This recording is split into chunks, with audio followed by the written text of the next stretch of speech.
Konspirasi jatuhnya Tsar Rusia ke tangan komunis. Sebelum Rusia jatuh ke tangan komunis, Rusia dipimpin oleh kaisar, yaitu Nikolai I, dimulai tahun 1825. Tsar Nikolai I melihat masyarakat Yahudi di Rusia merupakan masyarakat yang tidak mau membaur dengan masyarakat Rusia lainnya. Mereka selalu mempertahankan bahasa, budaya, agama, pakaian, dan adat istiadat sendiri. Karena melihat fenomena ini, Nikolai tergugah untuk mengambil kebijakan politik yang memaksa anak-anak Yahudi harus disekolahkan ke sekolah umum, agar mereka bisa tumbuh sebagai rakyat Rusia lainnya dan tidak bersikap eksklusif. Sayangnya, upaya ini justru membuat anak-anak Yahudi tambah pintar, namun karakternya yang eksklusif tidak berubah. Kebijakan para kaisar Rusia bagi kalangan konspirator Yahudi internasional dianggap sangat membahayakan karena dapat berakibat adanya pembauran antara etnis Yahudi dengan etnis Rusia lainnya. Dan ini dianggap ancaman yang dapat menghilangkan identitas mereka.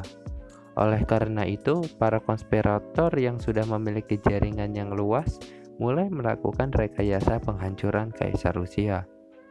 Belum lagi ketika di tahun 1903 Rusia kalah perang dari negara Jepang yang selama ini dianggap remeh akibat adanya sabotase yang memutus suplai logistik di daerah pertempuran.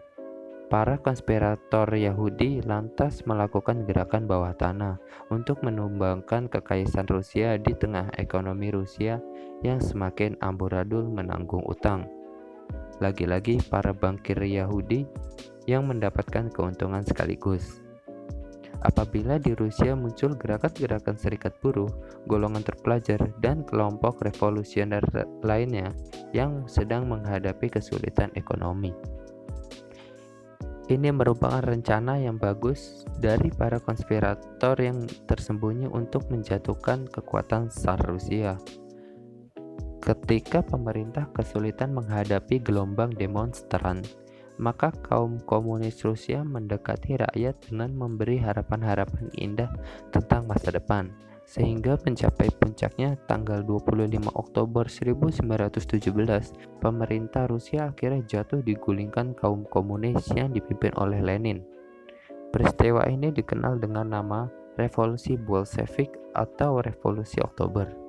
Pihak konspirator Yahudi telah melihat pada diri Lenin terdapat unsur-unsur yang tepat untuk menjalankan agenda revolusinya. Sejarah juga menyebutkan bahwa Lenin adalah keturunan Yahudi yang menyembunyikan keyahudiannya.